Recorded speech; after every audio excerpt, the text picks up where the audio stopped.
Olá, bem-vindos a mais um O Líder Real. Esse podcast que é um espaço de livre compartilhar, livre pensamento e onde nós falamos sobre a realidade da liderança e dos negócios. E esse é o nosso primeiro episódio oficial com uma convidada super especial que vai trazer um tema aqui, compartilhar com a gente. Tem uma história muito legal, ela vem do meio corporativo, engenheira e hoje trabalha com finanças e ela, assim como eu, é apaixonada por um tema que é o que nós vamos falar sobre hoje aqui, que é economia comportamental. Muito obrigada, Luana, por aceitar o meu convite e estar aqui com a gente hoje. Bem-vinda! Olá, Daiane, muito obrigada pelo convite. Estou muito empolgada para a nossa conversa, para falar desse tema que a gente já conversa tanto fora daqui, né? Que a gente é apaixonada, então trocar aqui com você sempre foi ótimo, aqui vai ser melhor ainda. Inclusive, uma brincadeira, porque da outra vez eu falei que vocês eram bem-vindos na sala da minha casa para conversar com o Ícaro, né? Então hoje sejam bem-vindos à minha sala do Zoom mais frequente da semana. Verdade. Aquela sala recorrente que nós falamos tanto sobre isso, né? Verdade. Luana, pra gente começar e deixar fluir as ideias, conta pra gente, conta pro pessoal o que é, afinal de contas, economia comportamental. Economia comportamental, ele é um ramo da economia, uma parte da economia que estuda a nossa parte psicológica, a parte que as nossas emoções influenciam dentro do nosso processo de tomada de decisão econômica, assim, como a gente é influenciado pelas nossas emoções, pelo exterior, pelo nosso psicológico, e como isso mexe dentro de mercado, mexe nos nossos resultados, mexe em tudo isso da economia.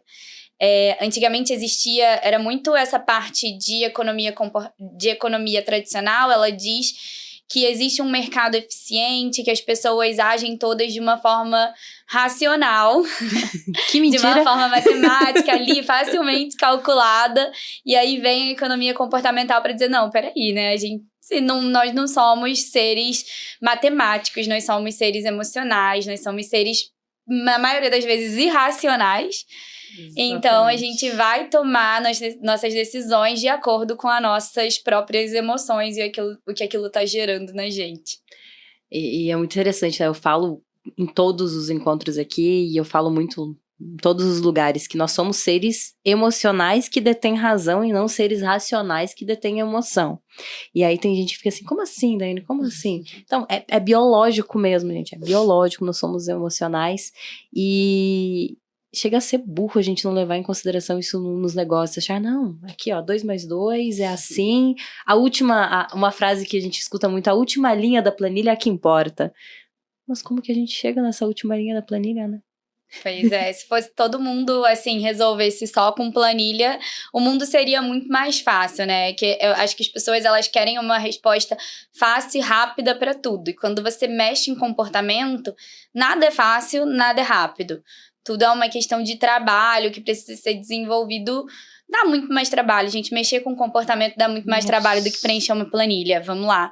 Então, seria fácil se a gente conseguisse resolver tudo com a última linha da planilha, mas não existe essa facilidade toda, essa bala de prata. E tem um longo caminho pra gente chegar nessa última linha da planilha, né? Eu sempre falo também que a gente tá olhando, tá pegando um recortezinho do ponto final e esquecendo de tudo que vem antes. É igual eu analisar indicador de resultado, qualquer indicador de resultado. Como estão os KPIs da empresa, como vai o indicador disso, daquele outro. Ok, mas e a construção? A gente esquece de toda a construção e na construção tem muito comportamento envolvido. Sim, pois é. Antes eu trabalhava dentro de corporações também. Eu ia te perguntar isso, como é que você chegou na economia comportamental nessa paixão? Pois é, eu trabalhava com engenharia civil, e aí essa parte de lidar com dinheiro sempre foi uma parte que me encantou muito, sabe? Eu era aquela criança que controlava todo o dinheiro desde sempre, que aí emprestava dinheiro para a tia, para a mãe, para o vizinho, porque eu queria ter dinheiro. E aí, quando eu comecei a trabalhar, eu trabalhava como engenheira civil, foi a vez que eu vi o meu salário aumentar, assim, você sai de um salário de estagiário pro salário de engenheiro, assim, é um baque. Uma coisa. Tu pegou os áureos tempos, igual eu também peguei aqueles áureos tempos que dava aquele boom, né? Pois é. Aí depois eu entrei dentro da engenharia e aí eu fui entendendo, querendo entender melhor ainda o que fazer, como lidar com aquele dinheiro. Eu tinha muito essa visão de liberdade financeira, sabe? De eu quero liberdade. Eu sou uma pessoa muito ligada à liberdade. Sim. E aí eu falo muitas vezes sobre como o dinheiro te proporciona liberdade, sobre como ele é um instrumento, né? Ele não é o ponto final, mas ele é um instrumento do que você quer construir. E aí eu queria minha liberdade financeira. Eu queria parar de trabalhar? Não, eu não queria. Eu gostava de trabalhar, mas eu queria liberdade financeira para que aquilo não fosse uma obrigação, mas uma opção minha. Eu trabalho enquanto eu quero. E aí eu comecei a aprender, estudar o como lidar com dinheiro. Primeiro eu comecei muito da parte técnica. Eu, apesar de gostar muito dessa parte comportamental, também sou uma pessoa muito dos números. Então, por isso que eu fiz engenharia, né? Porque eu gostava muito dessa parte. E aí eu fui estudando assim, vou estudar como eu vou rentabilizar melhor o processo, como eu vou fazer melhor, como eu vou ter a melhor rentabilidade dentro dos meus investimentos. E aí eu fui estudando uma parte técnica até que eu esbarrei, assim, nessa parte emocional. Na verdade, eu falei, vou sair porque eu quero liberdade geográfica, eu quero liberdade financeira. Vou sair para empreender. Quando eu pensei em empreender dentro de um mercado financeiro, eu ainda pensei nessa parte técnica. E aí, quando eu comecei a ajudar as pessoas, de fato, com investimentos, que eram a área que eu me certifiquei, a área que eu saí para trabalhar, eu vi que a vida das pessoas não era tão simples, né? Não era ali só eu chegar e mostrar o melhor investimento. Eu não estava resolvendo a vida de ninguém. Ninguém ia chegar a liberdade nenhuma se ela não soubesse aprender a lidar com o próprio dinheiro. E que isso vinha de uma questão muito mais emocional. E aí eu fui construindo essa carreira olhando mais para a parte emocional. E eu lembro que eu cresci ouvindo muito, meus pais são extremamente simples, mas eles repetiam muito assim, papel aceita qualquer coisa. E eu acredito que a planilha também vale isso. Sim. Aí a gente que estudou muito isso, né? Gente, quem não sabe, eu fiz economia, tá? Não parece, mas eu fiz economia. A gente aprende a manusear os números e eles te falam o que você quer. Sim. Né? Então, é muito fácil eu colocar um número ali e eu fazer uma projeção que em X tempo eu quero X valor. Mas eu esqueço do dia a dia. Sim. Que amanhã eu vou acordar, amanhã eu vou ficar estressado, amanhã eu vou ficar triste, ou amanhã eu vou ficar muito feliz e tudo é motivo para gastar. Sim, exatamente. Eu trabalhava antes dentro... Primeiro, como eu comecei a trabalhar como planejadora financeira, eu trabalhei associada a uma empresa. E essa empresa olhava muito mais essa parte de planilha, de um sistema, e desenha, e um gráfico que muda de direção e vai para um lado e vai para o outro. E Só falta servir o café, né? Só falta servir o café. A gente põe várias, assim, opções. E vai mudar o seu salário daqui a 2 anos, e isso reflete em X. E aí, a gente entregava aquele planejamento financeiro lindo pra pessoa. Eu tinha um relatório, assim, de 15 páginas. Não resistia uma semana. Que a pessoa, primeiro, nem abria, nem olhava o meu relatório de 15 páginas. Porque o que eu vou fazer com esse relatório, né? E segundo, que eu desenhava um monte de cenário que depois a pessoa ia embora e não cumpria. A pessoa saía feliz porque a curva de aposentadoria dela fechou, né? Ela viu que ela vai se aposentar, contando com uma coisa que a gente sempre fala que não pode contar, que é o autocontrole futuro. Eu conto que quando o meu salário aumentar, eu vou conseguir poupar todo o dinheiro. Não vai. Eu conto que depois que sair essa parcela do empréstimo, eu vou pegar ela e eu vou juntar ela toda. Sabe, você conta que você vai ter um autocontrole futuro que você nunca teve. Então, assim, eu cheguei nos meus 30 anos de idade, eu nunca tive controle financeiro, mas eu vou contar que daqui a 2 anos eu vou ter. E isso não funciona. Então, a pessoa saía com aquela planilha e no final não conseguia aplicar aquela planilha, né? Hoje, o meu sistema ele é muito mais simples, o meu relatório é muito mais simples, mas as pessoas seguem, elas fazem aquele planejamento realmente para a vida inteira. Funciona, né? Funciona. O mais importante é o que funciona. Antes a gente estava conversando com o Iago e a gente estava falando sobre dieta. Sobre exercício físico, que é a mesma coisa. E você falou do autocontrole, né? A gente acorda com aquele autocontrole abastecido. Quem dormiu bem. Se você não dormiu bem, ainda vamos trazer alguém para falar de sono aqui também. O ciclo circadiano regulado, tudo direitinho, dormir bem. Acordei com um autocontrole abastecido, digamos assim, né? A bateria carregada, show. Então, eu começo o dia bem, eu faço a refeição da dieta, eu vou treinar, eu faço a refeição da dieta. No almoço, eu faço a refeição da dieta. Na tarde, eu faço a refeição da dieta. À noite, eu tô tão cansado que eu pego o iFood e pego uma pizza gigante com refrigerante. Sim. Porque acabou meu autocontrole do dia. Imagina para um mês. Exatamente. Ou anos, que é o caso Exatamente. das finanças, né? Uma curiosidade é que, assim, boa parte dos clientes que chegam pra mim, eles já anotam todos os gastos. Eles já anotam, assim, eles já estão pensando, não, eu vou ter um controle financeiro, então eu vou anotar todos os meus gastos. E eles anotam tudo em uma planilha que não serve pra nada, sabe? Eu falo muito, planejamento financeiro, ele Só serve... pra estressar, né? Exatamente. O planejamento financeiro, ele tem que servir para auxiliar o seu processo de tomada de decisão, para sua decisão financeira ser mais fácil, mais clara e de acordo com o que você quer. E aí, quando você tem aquela planilha que você põe todos os gastos, você anota tudo direitinho, e você só chega no final do mês, você vai lá e anota. No final do mês, você vai lá e anota, e você não cumpre. Todo mês, você não cumpre, você anota. Então, o que eu faço é olhar pra frente e pensar em desenhar esse ambiente, né? Tem algumas coisas que eu gosto de estudar, que não é de economia, mas passa um pouco pelo guarda-chuva de ciências comportamentais, né?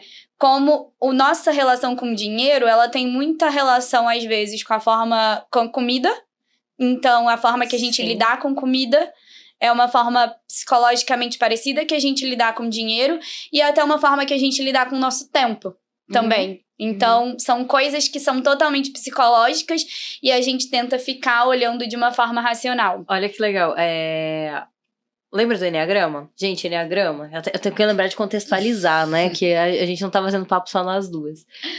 Enneagrama é uma ferramenta de personalidade, uma ferramenta processual que eu uso dentro das mentorias, dos treinamentos. E ele explica padrões emocionais, né? E padrões de decisão, por que nós fazemos o que nós fazemos. Eu costumo falar que é a banana que nós jogamos no chão para nós mesmos pisarmos. E aí você falou da relação do dinheiro, da comida e do tempo, né? E é super interessante fazer uma analogia e trazendo para o Enneagrama, porque o perfil que tem maior dificuldade com dinheiro, por exemplo, normalmente os maiores dificuldades, os maiores extremos com dinheiro são o 5 e o 7. O 5 é a gula, o 7 é a gula e o 5 é a avareza. Mas o 5 ele tem uma questão muito grande com o tempo. Nem é tanto, ele repercute no dinheiro, mas a maior avareza dele é de tempo. Eu tô perdendo tempo, eu preciso economizar tempo e energia o tempo todo. Né? Enquanto o 7... né? Enquanto os 7, a gente nasce livre, não me prenda, né? E nessa ânsia de liberdade, quero ter um monte de experiência, o 7 é o mais dispendioso, normalmente é o que gasta mais. E o mais doido que a gente traçando o Enneagrama, vou ver se eu coloco no vídeo depois para vocês verem, o 7 e o 5 eles têm uma ligação, porque um equilibra o outro. O 5 ele precisa aprender a soltar um pouco mais e a viver, porque se eu não sou feliz, se eu não vivo experiências, eu tenho um impacto negativo emocional que vai me fazer ou investir errado, que eu acabo perdendo depois, ou ficar aquele ranzinza extremo que eu não vivo nada. Que alegria eu tenho, que adianta eu ter um monte de dinheiro também no banco e não ser feliz, né? Ou se eu não equilibro lá com a disciplina, com a ponderação do 5, o 7 vira um louco endividado que ninguém mais salva, né? Sim.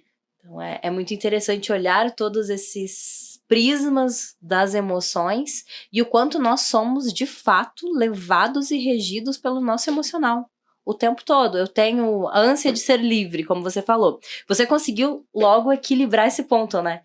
Eu quero ser livre, então eu preciso ter dinheiro para ser livre. Muita gente, eu quero ser livre, então eu não quero trabalhar, quero viver da minha arte aqui. No sentido mais... Não é no sentido, por favor, as artistas não me levem a mal. É aquele outro sentido da frase mesmo de... bango louco, assim, e não tenho controle.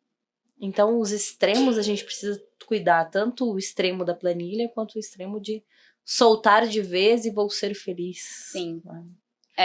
Essa parte a gente, realmente, é o que você falou, né? A gente tem que ter muito cuidado com os extremos. Um ponto também importante que a gente olha aí é a motivação do que você quer. Então, eu quero dinheiro porque eu quero liberdade. E a gente tem que perceber as consequências das nossas escolhas e estar disposto a assumir as consequências das suas escolhas. Eu lembro que a minha mãe reforçava isso comigo desde criança. Você pode fazer o que você quiser na sua vida, desde que você esteja disposto a arcar com as consequências. Tudo tem ação e resultado, né? Tudo. Tudo. Assim, eu posso gastar todo o meu dinheiro. Eu posso. Depois eu vou ter que conviver com as consequências disso. Eu quero conviver com as consequências disso? Não. O problema é se a gente age no agora e a gente não consegue ver as consequências do amanhã. Então, eu digo muito que não existe certo ou errado. Cada um vai ter sua prioridade, cada um vai ter... Mas você entende que o ideal é você ter um balanço entre o seu eu do presente e o seu eu do futuro. Falar o eu do presente e o eu do futuro, porque é muito interessante, trazendo também para gestão, para negócios, que o nosso cérebro, ele é feito pro agora, né? Nós somos presentistas. É o que eu estou sentindo agora. Eu tomo minhas decisões baseadas no agora. Por isso, muitas vezes, é tão difícil fazer metas. Desenhar metas realistas, né? E aí eu chamo o líder real, que é a realidade mesmo. Porque às vezes a gente cria uma meta linda, maravilhosa, mas que a gente nunca vai alcançar. Né? E aí esse eu do presente e o eu do futuro tem muita relação com isso, como que eu vou construir uma meta que funcione e como que eu vou construir um planejamento que funcione. Eu queria que você falasse um pouco do eu do presente e eu do futuro. Tem alguns estudos que comprovam que a gente vê o nosso eu do futuro como um estranho. Então, quando a gente guarda o dinheiro, é como se a gente estivesse dando dinheiro para alguém na rua. Um estranho na rua. E a gente tem que o tempo inteiro lutar com isso pra gente entender a nossa responsabilidade sobre o nosso futuro. E isso é uma coisa que foi construída ao longo de muitos anos, né? E a gente conta que a nossa história de humanidade do jeito que a gente tá, ela é muito recente.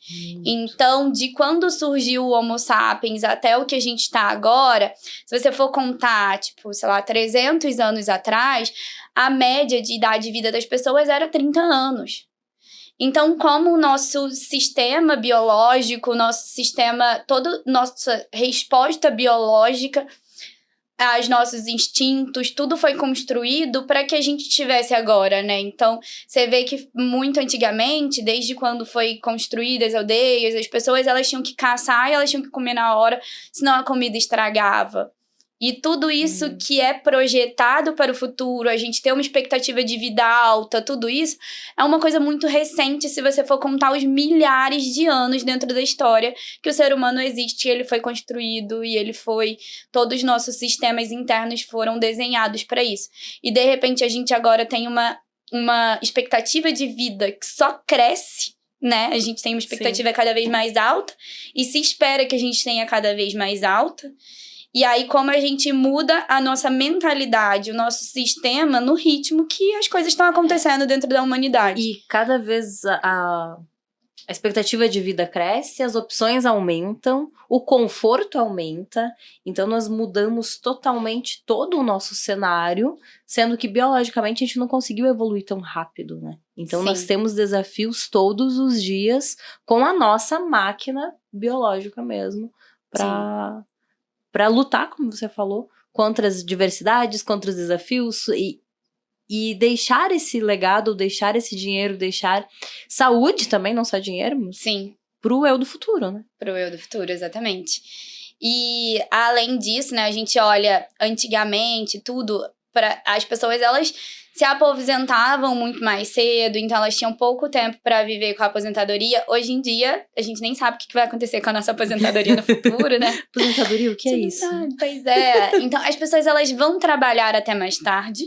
Isso é um fato, não vai dar mais para as pessoas simplesmente falarem, vou me aposentar todo mundo aos 60 anos, porque a gente vai viver até os 100, sei lá. E aí, como a gente consegue viver com esse tempo, com esse sem produzir, mas ao mesmo tempo a gente vai diminuir o ritmo. E não a gente só financeiro, né? Pensa, Sim. são 40 anos de vida, além do comprometimento financeiro, sem um propósito de viver mesmo. Sim. O ser humano não sabe viver sem propósito. Eu preciso ter um porquê existir. Sim. E aí eu ficar 40 anos à toa olhando pro céu, não vai Sim. acontecer. Exatamente. Mas aí a gente tenta balancear com isso de não vamos também nos garantir somente no futuro. E ter que trabalhar, chegar aos 60 anos, tem que me matar de trabalhar para manter o mesmo padrão de vida que eu tinha. Então, como a gente balanceia isso? De uma forma, eu vou reduzir, eu vou ter uma vida mais tranquila, eu vou... o meu trabalho, muito quando eu falo aposentadoria, é desenhar cenários. Então, vamos desenhar os cenários. Se você se aposentar com tal idade, se você se aposentar com aquela... Essa renda dá, essa renda não dá, a gente vai descapitalizar ao longo do tempo, a gente vai manter a renda e entender melhor para que a gente consiga fazer isso de uma forma mais harmônica, assim, mais fácil para as pessoas. E eu gosto de pensar na palavra saudável do teu trabalho também. Sim. Torna as relações mais saudáveis, gente. Eu falo muito de empresa, muito no corporativo, porque eu digo que uma das minhas missões de vida é transformar o meio para que as pessoas sejam mais saudáveis, né? E aí é mais fácil entrar na empresa. É mais fácil não, é mais lógico mesmo entrar e transformar a cultura da empresa para que as pessoas sejam mais saudáveis. Só que eu não posso esquecer do indivíduo lá na ponta. Sim. Porque existem as relações e existem as relações com a família, que sim interfere dentro da empresa diretamente. Existem as relações entre colegas. E existe a relação com você mesmo. Sim. Então, ter uma estrutura, ter um planejamento, cenários viáveis financeiros, impacta diretamente também no resultado da empresa e no resultado de todo o ambiente. Né? Sim. É uma coisa que a maior parte das empresas, elas não param para se preocupar, elas não veem isso tanto como valor. Mas eu acho que eu vejo como um caminho natural. Há muito tempo não se via plano de saúde como valor para a empresa, não se via tudo que é hoje como Básico. benefício, que é considerado básico. Durante um tempo não foi visto como valor para a empresa, né? Então, as coisas elas vão mudando ao longo do tempo. Porque se a gente parar para pensar, é uma coisa raciocínio lógico que dá para ver o impacto de uma má saúde financeira dos funcionários dentro da empresa. Então, quem, por exemplo, consegue trabalhar 100% se está cheio de boleto para pagar? Você consegue? Não consegue. Você vai estar preocupado. Vai. Eu tenho um livro que eu gosto muito que se chama Escassez e ele fala sobre como o nosso cérebro lida com escassez. Em geral, ele fala muito sobre dinheiro, mas ele fala às vezes sobre tempo, sobre comida, sobre como a gente lida com escassez em si. Então, a gente tem uma capacidade cognitiva que é limitada. Sim. Essa capacidade cognitiva é o que me permite pensar, o que me permite lidar com as coisas de uma forma lógica, de uma forma de raciocínio. E quando você tem, por exemplo, uma pessoa endividada, ela tá com parte da capacidade dela cognitiva ocupada, porque ela tá constantemente pensando naquele endividamento. Então, a pessoa que ela tá com um problema, uma dívida, uma coisa que ela tem que pagar, igual você tá com um problema, uma pessoa de saúde. Você não desliga. Você não desliga. E automaticamente, tem uma série de consequências dentro disso. Né? Tem uma consequência de atenção. Você não consegue focar nas coisas se você tá daquele jeito. De interação com as pessoas. Quantas vezes você viu uma pessoa sobrecarregada em tempo, por exemplo, e você é ignorante com alguém que você não queria ser?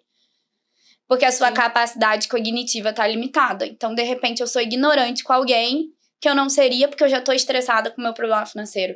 Eu não presto atenção no meu trabalho porque eu tô estressada com o meu problema financeiro. Cometo um erro que jamais cometeria porque já estou estressada. Porque já está estressada. E aí, dessa mesma forma, assim, uma coisa que eu via muito dentro da própria construção civil. Construção civil é uma coisa que as pessoas saem muito, né? E vão pra uma outra obra e tal. E eu via muita gente que pedia demissão porque queria fundo de garantia. Sim. Entendeu? Quanta gente fala, não, eu tô com uma dívida, qual é a solução? Eu vou fazer alguma coisa aqui pra empresa me demitir, ou eles pediam assim, me demite. Fazer o famoso acordo, né? Vamos fazer um acordo. Nossa, eu ouvi tanto já essa frase. Preciso fazer um acordo aqui, porque daí eu recebo o dinheiro E entro de novo. E eu pago minha dívida, e aí eu posso pegar esse dinheiro e eu entro de novo dentro da empresa, ou eu entro em uma outra empresa. Às vezes prefere sair da empresa mesmo e ir para uma outra empresa, porque aí, gente que tem muita mobilidade é mais fácil, assim. Então, tem várias empresas me querendo. Se eu sair dessa empresa aqui, eu consigo meu fundo de garantia, eu pego um salário em outro lugar e começo de novo. Exatamente. Então, essa parte... Tinha gente até que falava... a empresa falava, não vou fazer acordo. A pessoa quer saber, então eu vou deixar pra lá. Sabe? Vou deixar pra lá, não vou fazer mais o meu serviço. Vou demissão silenciosa que ficou famoso agora, né? Que a gente já vê há tanto tempo, só inventaram uma palavrinha nova, né? Porque a gente já vê há tantos anos acontecer. Exatamente. E aí essas pessoas também são demitidas. Então você pensa assim, um custo para uma empresa.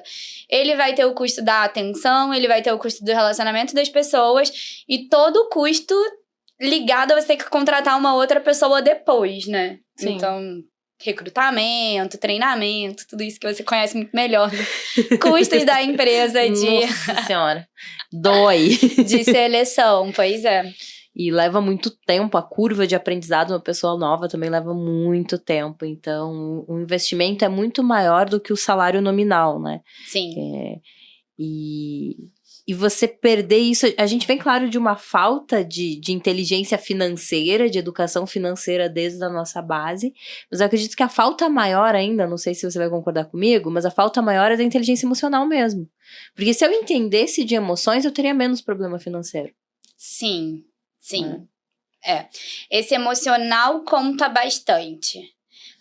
Como esse emocional, muitas vezes, a gente tem que trabalhar muito para ser mudado e ele é um processo muito lento, o que eu faço dentro do planejamento financeiro é uma coisa que é muito parecido com o que você diz que você faz dentro das organizações. Quando você fala, eu vou mudar o meio para mudar o indivíduo, eu faço a mesma coisa. Então, como eu deixo esse meio mais fácil?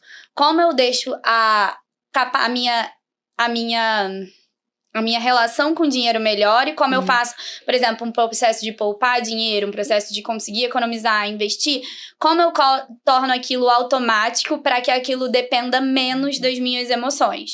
Então, eu penso muito em como desenhar o sistema, sabe? Ficar mais automático, né? Ficar mais automático. Porque, por exemplo, existe uma coisa chamada que eu gosto muito, que é dor do pagamento. Dói mesmo. Tanto é que eu tenho um jeito de falar que às vezes digo, gente, ainda bem que a maior parte dos meus fornecedores já são meus amigos, né? Porque esses dias eu fui mandar um áudio até pro Alain, me conhece? Então ela veio esse item, esse, e quanto dói? Quanto dói esse item? Pois é. Mas a dor do pagamento, ela é uma aliada dentro de um processo de planejamento financeiro. Porque quando você não tem a dor, você vai gastando dinheiro. Existem estudos que falam sobre a dor do pagamento em diferentes meios. Então, eu, por exemplo, eu tenho casal que tá, tipo, muito descontrolado, não consegue controlar de jeito nenhum. A gente pega o dinheiro que ele vai gastar na semana, a gente saca o dinheiro do banco e ele vai gastando o dinheiro na mão. Agora ele não gasta mais nada. Ele fala, Luana, não dá, fico com pena. Vai segurando Você vê o dinheiro na mão indo embora, é uma dor muito maior. Na maioria das vezes eu não trabalho assim, sabe? Pra casos muito extremos. Mas assim, por exemplo, uma conta no débito, você sente uma dor de pagamento menor do que aquela, né? Do aquela do dinheiro. Espécie, né? Mas você sente uma dor, você tá vendo o dinheiro ir embora da sua conta. Você pega uma compra no crédito. Você vai sentir uma vez por mês só. Você já vai sentir aquilo dali depois. Você pensa na parcela, Aí já era. Aí é aquele meme que a gente vê na internet. Eu não sabia que Uber de 20 reais dava 1.000. Exatamente. É exatamente isso. Não vai sentindo, né? Você não vai sentindo. Se você parcela, então, aí fica justamente pro eu do futuro. E aí o meu eu de daqui a 3 meses, com certeza vai conseguir pagar isso com toda facilidade. Então dá pra eu preparar aqui, ó. Deu 10 vezes de 70 reais. É claro que eu consigo pagar 70 reais. E você não pensa se você consegue pagar os 700 reais que eram aquela despesa. Mas os 70 você consegue. Então você vai... E nisso você vai acumulando parcelas. E aí você chega cliente pra mim, o cartão de crédito dá 12, 15 mil reais todos os meses. Assim. Uau! E aí, onde tá gastando dinheiro, não sei, sabe? Mas eu não compro quase nada, porque você não vê você comprando, você não vê você gastando. E que dica você daria pra essa galera que tá com 12 mil reais no cartão aí? Uma dicasinha de ouro. Uma dica, a primeira é reduzir ao máximo o uso do cartão de crédito. O cartão de crédito, ele é feito para uma pessoa que tem muito controle financeiro. Que não é o caso do brasileiro. Não é o caso do brasileiro. Na verdade, vamos contar que o cartão de crédito, ele é feito pro banco ganhar dinheiro, né? Taxa Ninguém de juros trabalha nada de absurda, graça. né? Ninguém tá aqui de graça. O mercado que mais se lucra no Brasil praticamente é o banco. Então a gente vê ano após ano os bancos todos batendo recorde de lucro. E como ele ganha esse dinheiro, né? Ele ganha esse dinheiro em cima do descontrole financeiro, das taxas de juros, de tudo que acontece dentro da população. É assim que o banco ganha dinheiro. Então, o que a gente pensa é, vamos reduzir esse cartão de crédito ao máximo. Às vezes não tem como você falar, vou parar de usar agora porque você não tem dinheiro para, ao mesmo tempo, pagar a fatura do mês. E a gente tá cercado de sistemas que exigem cartão, né? Não sei se você sente isso. Me irrita às vezes, me incomoda. Sim. Agora eu tive que procurar, definitivamente eu preciso de um cartão para empresa. Porque tem uma série de sistemas que só aceita cartão de crédito. Sim. Não aceita outro meio de pagamento. A Pix, não aceita. É só cartão de crédito. E aí vai complicando a nossa vida. Né? Desses sistemas de assinatura, sim. Curso mesmo. Fui fazer uma formação agora. Geralmente tem Pix, boleto. Não tinha. Só tinha cartão de crédito. Só tinha cartão de crédito. Só cartão de crédito. Que raiva que me deu. Curso normalmente boa parte vai ter a opção de Pix, boleto, que são bem melhores. Fiquei irritada. Eu precisava fazer a inscrição, não tinha jeito. E era um valor alto. E aí compromete todo o limite. Que é isso? Que absurdo é esse, gente? Só cartão. Não dá pra ter um Pix aí à vista? Sim. Já vou pagar mesmo. Então que seja à vista. Sim. Pois é. E aí, continuando um pouco essa dica, assim, existem classes diferentes de gastos. A que a gente tem mais problema dentro do cartão são os gastos variáveis, né? Que eles é onde a gente tende a ter um descontrole maior. Então, principalmente, evitar colocar qualquer gasto variável dentro do cartão. E aí, pegar esses gastos variáveis, eu vou pensar cuidadosamente o quanto eu preciso. O quanto eu preciso para passar uma semana da minha vida. Sabe? Então, eu preciso de R$600 para passar uma semana de gastos variáveis. Então, pelo menos esses R$600 eu vou botar no débito e eu vou medindo ele aos poucos. E aí, o que é um gasto fixo? Gasto fixo é uma coisa que a gente só precisa olhar uma vez. A gente ou corta ou diminui, ou a gente vai continuar. É uma decisão única. Tem gasto que não tem o que você fazer, né? Eu não posso gastar mais no Netflix esse mês porque eu usei muito. Não, eu não vou. Esse é um gasto fixo. É fixo. Ou eu vou cortar, ou eu vou continuar com ele. E aí eu percebo, e aí eu falo por mim mesmo, né? Não sei se mais alguém sente isso. Antes era só Netflix. Né? Agora eu tô com uma TV de 60 polegadas em casa. Eu me vi assinando Apple TV. Nunca tinha pensado em assinar. É só R$15. Só que aí tem a Netflix, aí tem a Amazon. Aí tem não sei o quê. Nos outros eu não tenho, só tem esses 3 mesmo. Mas só esses 3 já dá um volume considerável e você não vai percebendo. Você não vai percebendo isso. Pois é. Um exercício é também olhar o quanto você já tem de dívida para os meses seguintes, assim. Então, olhar e botar no papel. Então, no mês de maio eu tenho que pagar X, no mês de junho eu tenho que pagar X. Consegue olhar dentro, olhando a fatura do cartão, você consegue ver ali e conseguir ir desenhando. Um planejamento financeiro, ele tem que ser olhando para frente, nunca olhando para trás. E isso é um erro que as pessoas cometem muito. Então, que é o que eu falo, vou chegar no final do mês e anotar todos os meus gastos. Mas eu não paro para planejar os gastos do mês seguinte. E aí, também percebo que, vai chegar no final do mês e eu vou anotar tudo. O variável, semana a semana, te engole. Porque você não percebe. Quando, de repente, chegou dia 15, você não tem mais dinheiro na conta. Sim. E aí, você fica estressado, e aí desconta nas pessoas. Sim.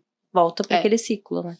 Esse variável, quando eu faço um planejamento financeiro, o que eu faço é definir ele por semana. Então, vamos dizer o que eu falei, eu gasto em média R$600 de variável na semana. Então, eu defino um dia, por exemplo, sexta-feira, e eu vou transferir aquele valor toda sexta-feira pra mim. E aí eu tenho até a outra sexta-feira, eu tenho que me virar com aqueles R$ 600. Porque na outra sexta-feira eu vou botar o mesmo valor pra eu conseguir lidar com os variáveis da semana. E aí, uma coisa, você falou do variável, eu transfiro pra mim. E aí, imediatamente, eu lembrei de um tema que eu queria muito abordar aqui contigo, que é autônomos e empreendedores. Nós estamos falando aqui sobre, aqui a ideia é falar de liderança, falar de negócio também, e abordar essa galera que muitas vezes é esquecida, né? O empreendedor individual, o MEI que hoje está muito pejotizado, mas nós vamos falar do MEI empreendedor, não do pejotizado, porque pejotizado é salário. Então é salário normal, você vai gerenciar igual o salário, mesmos desafios. Mas e o autônomo, o empreendedor pequeno, que não sei se você vê, eu quase nunca vejo, não é meus clientes não, tá, gente? É aí na TV, vi esses dias, não acontece não. A pessoa misturar o dinheiro da empresa com o teu dinheiro pessoal. Fazer aquela salada, tá aqui na conta da empresa, é meu, jogo pra minha conta, a lá vão ter e vou indo. Sim. Eu tenho um público autônomo grande, né? Acaba que é um público que eu acabei me identificando mais no ponto que eu mesma virei uma autônoma. E é aquela coisa de que o autônomo, ele tem muita coisa para fazer, né? Ele tem o tempo já muito apertado, muito pratinho para equilibrar. Então, você tem que cuidar da prospecção, você tem que cuidar do seu negócio, você tem que falar com as pessoas, você tem que atender, você tem que cuidar do financeiro. Aquela, né? Eu sou... O ADM, o financeiro, o comercial, o técnico, todas... A faxineira também sou eu, tudo sou eu, né? Normalmente o autônomo é assim que funciona. Exatamente. E aí tem isso de vou misturar as contas e daqui a pouco tá aquela confusão. E isso é um erro muito grande dentro dos autônomos de deixar essas coisas acumularem, de deixar assim... Porque no final, você não sabe nem se a sua precificação tá certa. Se tá tendo lucro ou não tá. Se você tá ganhando dinheiro, sabe? Se alguém te pergunta quanto você recebe mensalmente, você não sabe. Tem mês que é bom e tem mês que não é. Agora eu tô aí pra fechar uns contratos e aí vai entrar um dinheiro, vai me desafogar. E você já conta que vai receber o dinheiro. Você conta muito com esse dinheiro futuro. Você vai contando sempre com esse dinheiro futuro, né? Então, acaba sendo o próprio caos na vida de muito autônomo. E aí, tem vários passos, assim, que eu vou trabalhando junto com o autônomo quando eu trabalho. Então, a primeira parte que você falou é realmente isso, assim, é separar as contas. Isso torna tudo tão mais fácil. Nossa, é uma liberdade, né? É um alívio muito grande. Nossa. É um alívio. Quando você pensa que eu consigo olhar o extrato da minha conta no final do mês e entender tudo que entrou e saiu. Sabe? Porque tá numa conta só. Então, eu vejo que o saldo da minha conta deu X, então foi isso que entrou, isso que saiu.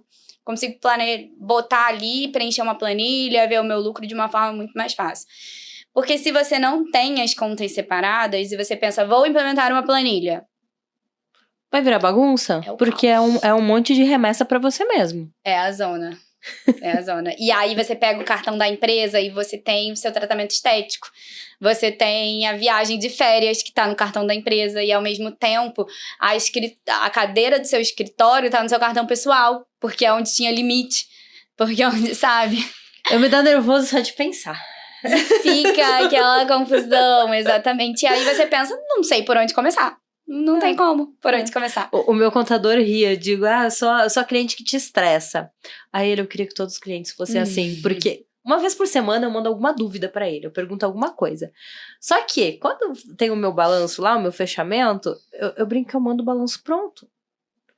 Porque é tudo linkado ainda. Eu faço a planilha pra ele com o link do arquivo do comprovante. Sim. Então, vou pagar aqui, vou subir o comprovante na hora pro Drive, vai ter o link pra planilha. Eu digo, sou uma pessoa paranoica. Louca. Só que facilita tanto a vida, porque eu consigo entender o meu custo real do meu serviço. O custo, por exemplo, esse momento aqui. Esse momento aqui, ele não está em nenhum custo de produto ou serviço. Esse momento aqui é um investimento, um reinvestimento da empresa para um fortalecimento de marca, para um posicionamento, para marketing, enfim. Então eu consigo colocar também nas minhas caixinhas do que tá custando o quê e quanto dinheiro eu tenho para reinvestir, né? Exatamente. Porque se você não consegue botar isso, você sempre vai num feeling, né? Eu acho que isso dá, eu acho que isso dá. O cliente tá aceitando esse preço, então tá tudo certo. Vou testar aqui se o cliente topa. Pois é. E essa parte é muito importante, né? Essa parte de precificação, porque se você não tem a sua precificação certa, você acaba trabalhando demais para não ter o lucro que você quer. Essa parte de olhar para o futuro dentro do autônomo, ele é mais importante ainda.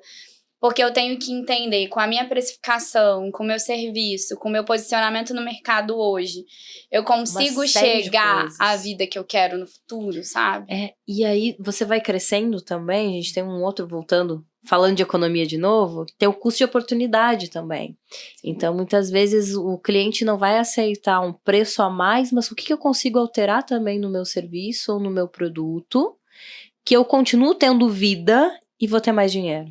Sim. Sim, eu faço diversos trabalhos com isso dentro com o meu público autônomo. Eu tenho muitos autônomos que trabalham por hora, né? Então, a precificação deles tem que ser meio por hora ali. Então, médico, fisioterapeuta, dentista, psicólogo, são pessoas que trabalham por hora. Então, entender aquela hora, se aquela hora tá certa, ela não tá, como a gente consegue ajustar isso e se ater ao seu horário. Porque o que acontece também, assim, eu tenho fisioterapeuta. A sessão é de 1 hora, mas ele gasta 1h30 com cada paciente. Você consegue terminar dentro dessa 1 hora? Eu consigo. E aí, essa pessoa tinha, por exemplo, a agenda cheia. Eu tenho um cliente assim, eu cheguei e ele tinha agenda cheia. E aí, ele já tava no potencial máximo. Ele já não é um cliente que cobra muito, não é muito barato o serviço dele também. Ele tem uma posição no mercado boa e tem agenda cheia.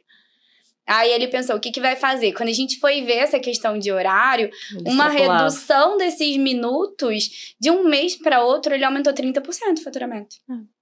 Tive um cliente assim também, na área de fisioterapia, que o desafio foi outro. E aí, já eu me metendo, dando dicas também.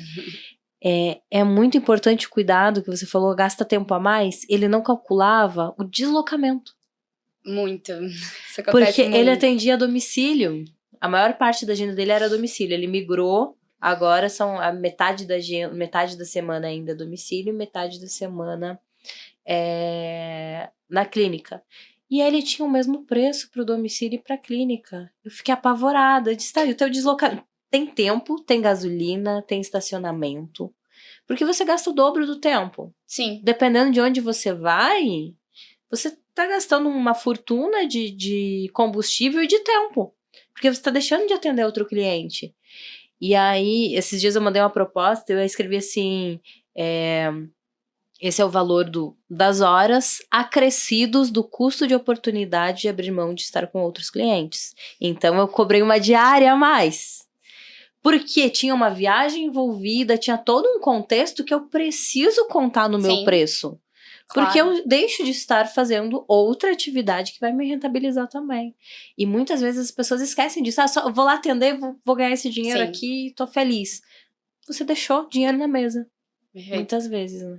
Muitas vezes. Essa questão de precificação de hora é sempre uma parte fraca, um ponto fraco ali do autônomo, que realmente vai fazendo ali, aquela coisa de eu vou fazendo do jeito que tá dando e tá dando certo. Mas o cliente vai reclamar. Você tá com o cliente certo? Às vezes você está com o cliente errado. Sim. O problema não é nem somente o preço, mas é o público errado também, a análise do todo, né? E quanto antes você ajustar essa precificação, tanto em relação ao valor da sua hora, ao tempo que você gasta com cada cliente, é muito mais fácil você fazer isso quanto antes. Melhor, porque você perde muito menos dinheiro ao longo do tempo. E até a comunicação. De repente, eu tenho 50 clientes, eu tenho que comunicar a todos eles. Se eu tenho 5... o meu trabalho é menor do que eu tendo 50 clientes. E fora que durante todo esse tempo você vai perdendo. É o que eu falei, meu cliente aumentou 30% ajustando a hora. Quanto dinheiro ele perdeu antes de me contratar? Muito. Pois é. Que de tempo que não estava dentro da precificação dele. esse que... E agora ele tá fazendo um curso pra reduzir o atendimento dele, conseguir otimizar e virar 40 minutos e ele conseguir entregar a mesma coisa. Assim, é um curso específico pra, Perfeito. tipo, vou ser muito focado.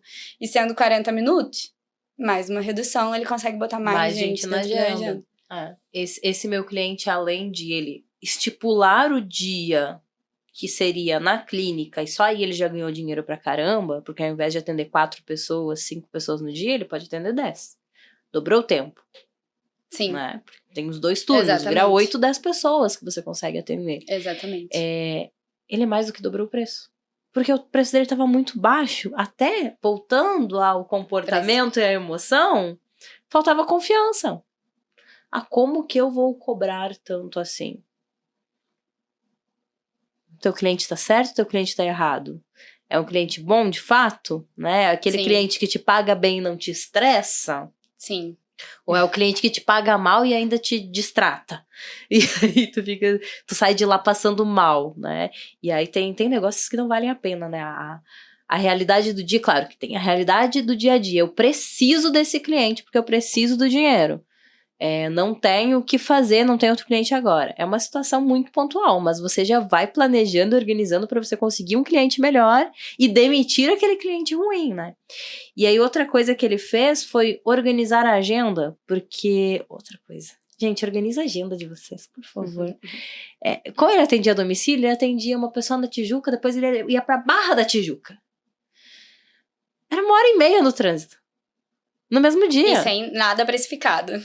Sem estar precificado. Eu olhei e disse, você está maluco? Ele veio pra liderança e pra estratégia de negócio, e eu fiquei assim, você tá maluco. É por isso que você tá nervoso, estressado, tá sem dinheiro, porque tá uma zona.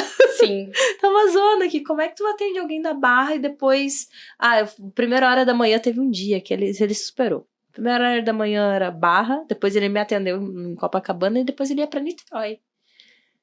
Eu disse, o que você está fazendo da sua vida? Não dá, né? A gente precisa concentrar também nos bairros. Agora ele consegue ter uma agenda mais focada. Tem uma clínica que ele atende na Tijuca e outra clínica na Barra. Então ele consegue concentrar os clientes. Os clientes da região da Tijuca é no dia da Tijuca. Os clientes lá da Barra, que é um mundo distante, tem a clínica e o dia da Barra. E aí você deixa de deixar dinheiro na mesa. Você ganha mais, você economiza tempo, você tem mais saúde, você tem mais felicidade. E quanto mais feliz, mais dinheiro a gente ganha também, né? Eu chego a essa conclusão. Quanto menos a gente reclama, mais dinheiro a gente ganha. Com certeza, com certeza. Uma coisa que eu lembrei dentro desse processo que a gente tá falando aqui de precificação e tudo, é como as pessoas também são, mais uma vez, muito otimistas com o tempo, igual elas são otimistas com o dinheiro. Então elas acham que vai dar tempo de tudo. E que tudo bem eu botar 10 clientes na minha carteira no mesmo dia, sabe? Tudo bem. Eu vou botar 10 e eu consigo, e eu vou pra um lugar na Barra, depois eu vou na Tijuca, depois eu vou em Copacabana, e ainda tenho 5 clientes para atender depois. Porque você acha que você vai conseguir. Então é muito importante também, quando a gente for fazer essa precificação, quando a gente for entender, desenhar a vida futura que eu quero, e quanto custa essa vida futura que eu quero, como tá a minha precificação hoje, e quantos clientes eu consigo realmente atender dentro de uma rotina saudável pra mim. Não de uma rotina louca. Sim. Tipo, não, esse preço dá, porque se eu tiver 10 clientes todos os dias... eu consigo. Todos os dias. Tem gente que bota assim, não, eu tenho 9 clientes. Se eu botar 9 clientes aqui todos os dias, eu consigo atingir o preço que eu quero e ter a vida que eu quero. Mas e quando você vai prospectar? Quando que você vai responder? Vida, exatamente. Né? Exatamente. A gente precisa ser realista com esse valor, entendeu? Tipo, hoje, eu consigo confortavelmente atender 3, 4 clientes em um dia. Mais do que isso é muito puxado pra mim, assim. Mais do que isso eu posso fazer em um dia pontual, mas eu não posso fazer isso como rotina, porque eu não consigo sustentar isso ao longo do tempo. Então, minha precificação tem que ser sempre considerando essa minha capacidade máxima e uma margem ainda, né? Porque se a gente bota ali, tem gente que desmarca, tem gente que... E a gente também tem o pós, né? O pré e o pós. Sim. Porque não é só o horário de atender, tem o pré e o pós. Eu costumo falar que projetos maiores de grupos de liderança, a empresa como um todo, transformação cultural, eu não pego 2 projetos no mesmo mês. Porque o primeiro e o segundo mês, dependendo do tamanho da empresa, eu não pego por 3 meses outro projeto. Porque eu preciso fazer um diagnóstico muito grande. Sim. Não envolve só eu, às vezes eu tenho que trazer mais gente da minha equipe, colocar junto, e gera um desgaste muito grande. Eu vou ficar um dia inteiro na empresa, mas eu vou levar uma semana para tratar aqueles dados, para entender tudo aquilo e planejar o que eu vou entregar depois, né? Então eu preciso pensar nesse pós e colocar no meu preço. Sim. Porque o meu preço não é só as horas que eu estou entregando lá, tem todas as horas que eu gasto pré e pós. De desenvolvimento, de estudo, de tudo. Tudo, eu preciso colocar isso lá dentro, né? Sim. Eu falo que se eu não estudasse tanto, talvez eu fosse milionária ou não de uma vez, né? Porque eu já gastei 1 milhão em conhecimento. Sim. Em cursos, em formação, faculdade, não sei o quê. Tem informação que eu penso assim, digo, podia ter economizado esse dinheiro. Mas valeu a experiência.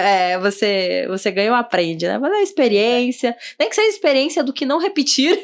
Pois é. A gente guarda as experiências também, né? Porque tudo isso, ele precisa estar no meu preço também. Sim. A sua qualificação, o seu posicionamento no mercado. Exatamente. Tudo isso é refletido dentro do seu preço. Exatamente. E aí, às vezes, a gente não sabe demonstrar para o cliente também, né? Sim. Eu preciso demonstrar para o cliente, porque de nada adianta eu ter um currículo gigante e não saber apresentar. Sim. Para o meu cliente. Sim. Né? E aí eu abro margem para o pessoal que tá aí na internet hoje em dia fazendo barulho. Para qualquer pessoa que chega. Exatamente. E aí eu não me valorizo, eu não me posiciono e de novo nós voltamos em comportamento e emocional, que impacta diretamente o nosso dia a dia. A gente negligencia isso. E como você falou, durante muito tempo foi vendido pra gente que nós somos... O que diferencia o ser humano dos animais é que nós somos racionais.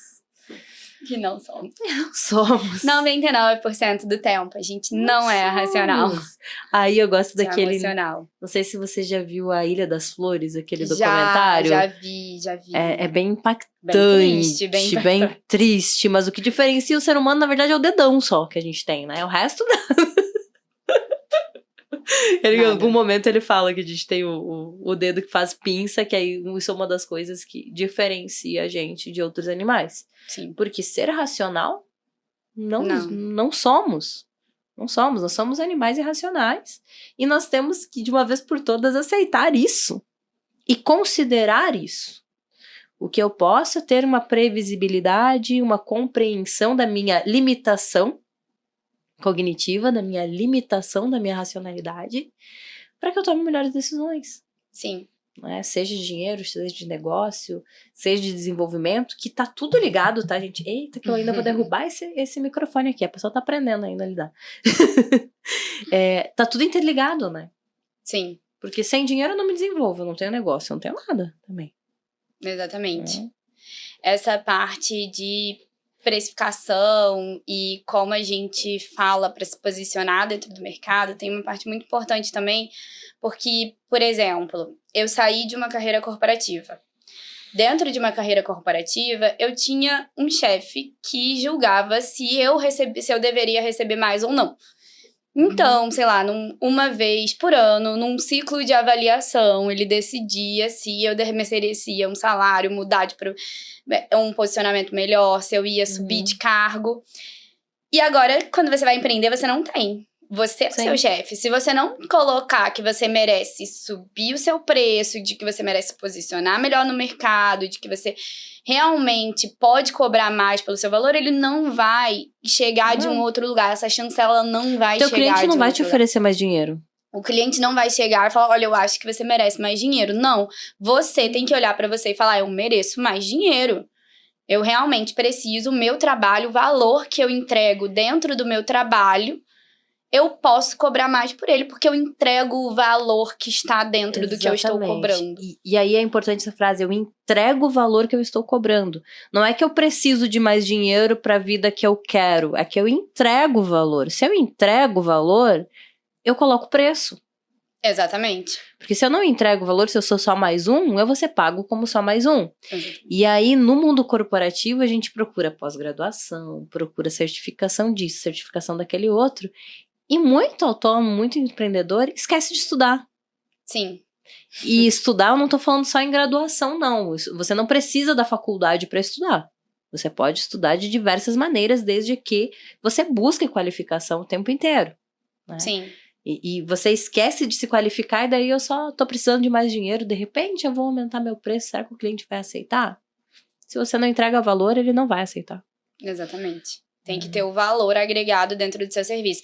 Você sempre tem que entregar para o cliente uma coisa que dá mais valor do que você está cobrando. Então, o serviço que você entrega, ele não pode ser visto pelo cliente como um custo. Ele é um investimento dentro do próprio negócio dele, dentro da vida dele, dentro do retorno que tá tendo. Né? Principalmente serviço. Porque você não consegue tocar o serviço. O produto eu pego, Sim. eu encosto. Eu tô sentindo aqui, ó, o produto. Ai, que lindo. Ele é... Eu quero ou não quero. Eu quero ou não quero. Serve ou não serve. Uso ou não uso. Mas o serviço, eu preciso ter uma base maior, uma confiança maior para demonstrar, uma qualificação maior para que eu consiga, de fato, entregar mais do que o cliente está pagando. Né? Sim, com certeza. Então, pesar isso é importante demais. Demais. Luana, se você dissesse hoje qual o maior benefício, falando já em benefício e entrega, qual o maior benefício de uma educação financeira, de um planejamento financeiro para a vida de um ser humano que respira?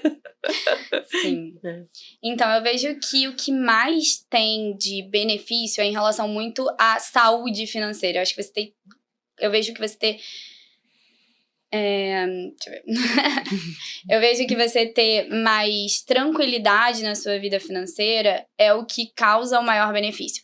Essa tranquilidade, essa autonomia, essa liberdade para você lidar com as coisas na sua vida. Então, você tirar essa preocupação do dinheiro. O dinheiro, ele agir como um meio para você conseguir os seus objetivos finais. Para mim, o dinheiro, eu falei desde o começo, né? O dinheiro tá muito ligado à liberdade, mas ele tá muito ligado a eu posso fazer o que eu quero, eu posso estar no ambiente que eu quero, eu posso fazer uma viagem com os meus amigos, eu posso ir num restaurante com o meu namorado. Eu tenho a opção de não atender esse cliente que eu não quero atender, sabe? Sim, é tão gostoso dizer, não, eu não quero te atender. Eu não quero. Infelizmente, assim, planejamento, hoje eu não consigo te atender. E porque eu só consigo dizer eu não consigo te atender se eu tenho essa tranquilidade de que eu vou ter uma fonte de renda vindo de outro lugar. E aí poder dormir, botar a cabeça no travesseiro tranquilo, sabendo que você consegue seus objetivos, que você consegue ter... E esses objetivos, eles vão variar, gente, né? O meu objetivo pode ser viajar o mundo. E o objetivo da outra pessoa pode ser ter uma casa na frente da praia. E o teu objetivo também muda. Eu duvido que hoje você tenha o mesmo objetivo que você tinha quando você era do mundo corporativo. Quando você atuava como engenheira. Ele muda sempre, muda constantemente. Então, eu vejo que o maior benefício do planejamento financeiro, da educação financeira, é essa tranquilidade para poder atingir os seus objetivos e conseguir desenhar a vida que você quer. E ter poder de escolha de verdade, né? Isso. Exatamente. Escolher de verdade, não deixar que... claro, tem aí os neurocientistas vão dizer que livre-arbítrio não existe, é sempre o ambiente que define as nossas decisões, a gente não toma nenhuma decisão. É um pouco extremo, eu acredito nisso. Mas a gente poder, de fato, escolher. Eu digo que eu gosto de morar em Copacabana, porque eu posso escolher sair, fazer qualquer coisa em qualquer horário, ou eu posso escolher ficar em casa, que a maior parte das vezes essa é a minha escolha, ficar em casa. Mas eu sei que eu tenho opção. Sim. Né? Eu sei que eu tenho opção, eu quero ir no cinema, eu tenho opção. E se eu tenho dinheiro na conta, eu de fato tenho opção. Sim. Porque se eu não tenho dinheiro na conta, eu não tenho opção de nada. Exatamente. É aquela coisa que já tem música, etc. Que é, ou você domina o seu dinheiro, ou ele vai te dominar a sua vida inteira. Sabe?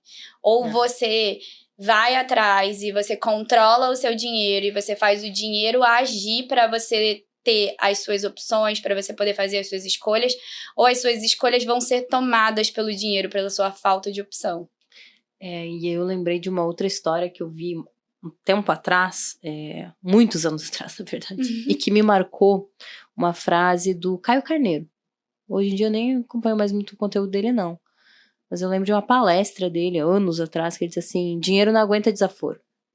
Uma vez ele entrou no avião e derrubou uma moeda de 5 centavos. E aí ele levantou e foi catar a moeda de 5 centavos e alguém tava com ele e disse, você já é milionário, você tá procurando uma moeda de 5 centavos? Ele, sim, dinheiro não aguenta desaforo. Eu posso ter levado uma fração de segundo para ganhar esses 5 centavos. Esse dinheiro é meu, eu conquistei com trabalho e eu preciso honrar ele. Porque se eu não honro 5 centavos, R$1, R$10, eu não vou honrar o dinheiro grande também.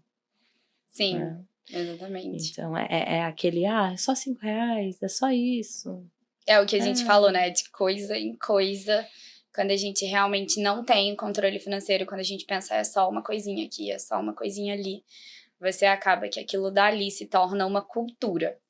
Eu vejo, outro dia eu tava discutindo com um amigo meu, porque ele tava falando assim, hoje eu recebo muito pouco, e eu acho melhor deixar pra juntar, porque ele provavelmente vai receber uma promoção, assim que terminar um MBA que ele tá fazendo.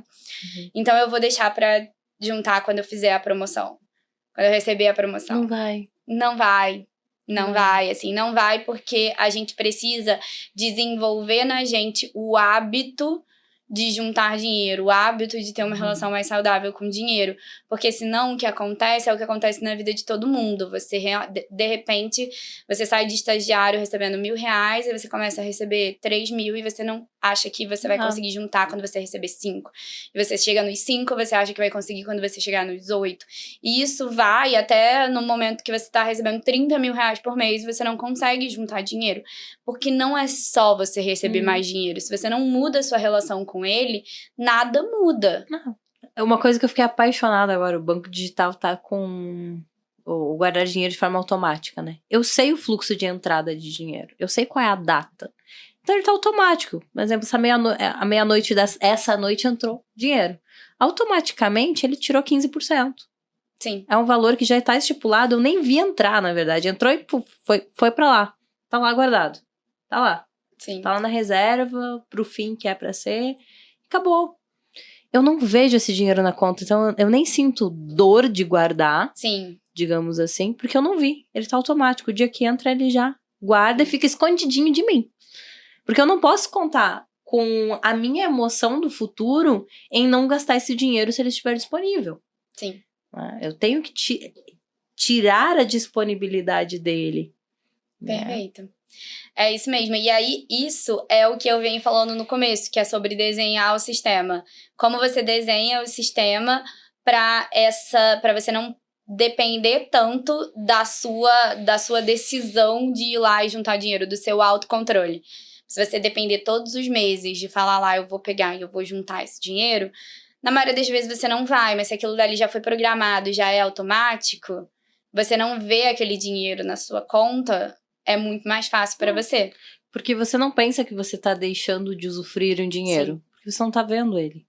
E aí o seu eu do futuro, quando precisar, vai agradecer. De ter a reserva, de poder fazer as coisas que tem que fazer. Né? Sim. O planejamento estruturadinho. Tem Madri, final de ano. Eu criei a caixinha chamada Madri. Né? Pra convenção. Sim. Tá lá, mês a mês, inchando a caixinha com esse propósito. E eu não vou mexer na minha reserva de emergência para esse objetivo. Porque é um objetivo que foi criado agora no início do ano. E você tá trabalhando para isso. E que eu preciso me organizar para isso. Então, vamos organizando para isso. Emergências acontecem. Por isso é o fundo de emergência. Sim. Para emergência, quando a emergência acontecer. Né? Para emergências. Isso é um problema muito comum, né? As pessoas acharem que emergência é tudo. Eu vou tirar da reserva de emergência cada coisa, assim, eu vou fazer uma viagem, eu vou tirar da reserva de emergência, eu vou fazer alguma coisa que, eu preciso comprar um computador, uma coisa, tipo, seu computador quebrou e você realmente precisa de outro no momento. Mas se você consegue planejar e olhar para o futuro, dá para você trabalhar exatamente, eu trabalho com essas caixinhas também, né? Então dá para você trabalhar com essas caixinhas e você ir acumulando. E né? Escolher de forma inteligente também os produtos e serviços, né? Agora você falou do computador, eu imediatamente lembrei do meu. O meu computador não é meu. O meu é locado, porque eu já tive muito problema. Em quebrou do nada, queimou do nada, não sei o quê. Muito não. 2 episódios que bastaram na minha vida. Época de obra, orçamento, adeus. Replanejamento da obra, reorçamento da obra, adeus. Fez um tss, e não ligou mais. Tchau. E aí corre domingo, não, era um sábado, corre pro shopping, compra um computador novo. Só que eu perdi metade do trabalho, então eu perdi uns 2 dias de trabalho que eu tive que fazer de novo. Porque naquela época a gente não usava nuvem. Não tinha nuvem. Não tinha nuvem. O que é a nuvem naquela época? Né? Tinha intranet. Sim. Mas era só interna na empresa. Então perdi parte do trabalho. Tive que pegar de novo, fazer de novo. Perdi 2 dias de trabalho além do dinheiro. O segundo episódio foi agora, 2017. Saída da franquia. Também. Parou de funcionar, queimou a placa. Não teve recuperação. Eu tinha parte dos meus arquivos, algumas coisas na nuvem, mas boa parte não estava na nuvem, então perdi muito material. Muito material de treinamento pronto, estruturado, não era para ser, perdi. Perdi aquele material, perdi. Paciência, palestra que eu tinha feito do zero. Nossa. Perdi. Simplesmente perdi. Aí eu aprendi a usar nuvem. Muito bom. Primeiro ponto, aprendi a usar nuvem em 2018. E agora eu tenho um computador que ele é alocado e ele tem seguro. Então eles têm 4 horas para me entregar outra máquina. Já aconteceu, eu sou premiada com o computador, eu acho que eu não sei usar mesmo. Já aconteceu uma outra vez dele queimar o HD também, agora pós-pandemia, porque eu comecei a usar muito vídeo que eu não usava. E ele não era um computador preparado para vídeo. É vídeo chamada e grava e não sei o que. Foi, só que eu não perdi nenhum arquivo dessa vez, tá? Mas eu perdi a máquina. Eles trocaram em poucas horas.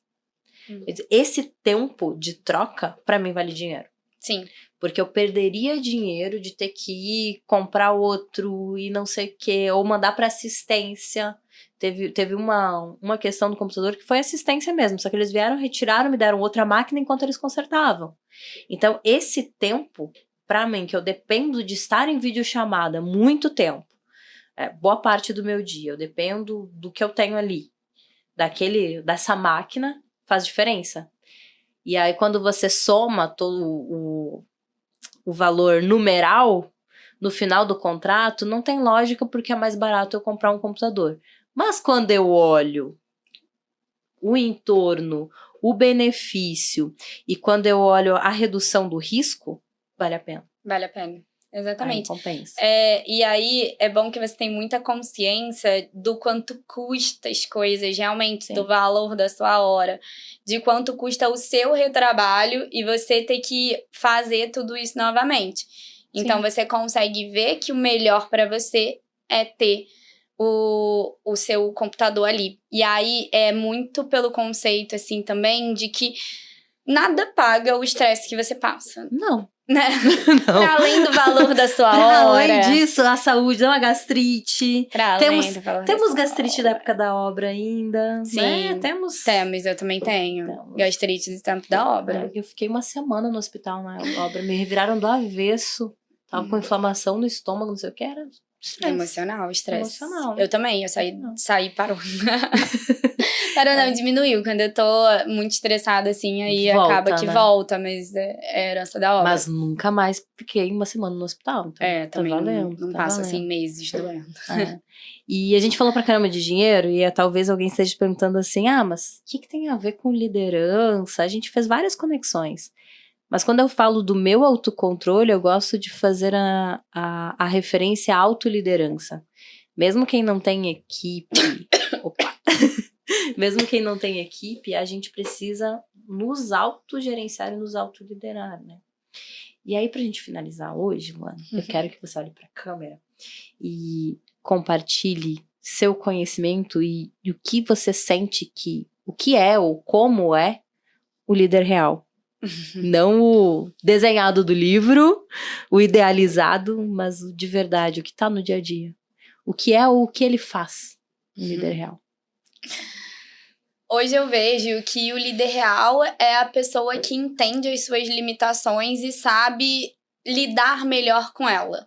Sabe gerenciar o seu tempo, o seu dinheiro, sabe priorizar o que é importante para si. além de entender as suas capacidades de limitações, entender que eu posso gastar muito tempo com isso, eu vou estar tirando tempo de um outro lugar. E se eu, por exemplo, boto o meu dinheiro em um lugar, eu tô tirando dinheiro de outro lugar também. Entender essas limitações é muito importante. Muito bom. E onde o pessoal te acha, Luana? Eu tô no Instagram como Planejando, tô dentro do LinkedIn também. Acho que são essas duas redes para as pessoas me acharem. Né? Então, acompanha a Luana para mais dicas, orientações. Ela vai voltar a fazer a roda de conversa. Vou voltar a fazer rodas de conversa. O que é a roda de conversa? Conta para as pessoas o que é essa roda de conversa, acho que é importante. A roda de conversa ela é um ambiente que pra gente se sentir livre para conversar sobre os diversos temas que a gente tem dentro da nossa vida financeira. Então, é um ambiente de muita troca. Ela não é uma palestra, eu não vou estar lá ensinando as pessoas, mas ouvindo e dizendo as minhas percepções sobre como a gente pode construir uma relação mais saudável com o dinheiro. Isso aí. Então, acompanha a Luana, Planejando, no Instagram. Procura lá, Luana Alves, né? Luana Alves está no LinkedIn. E vamos aprender a lidar melhor com o dinheiro para a gente começar a transformação de autoliderança por nós. Aproveita, se fez sentido para você, curta, comenta, compartilha esse vídeo. Mais uma vez aqui, o Líder Real é um lugar de livre pensar e livre compartilhar. Então, mesmo que você talvez não concorde com algumas coisas que a gente disse, nos permita saber isso também. E até a próxima. Muito obrigada, pessoal. Tchau, tchau.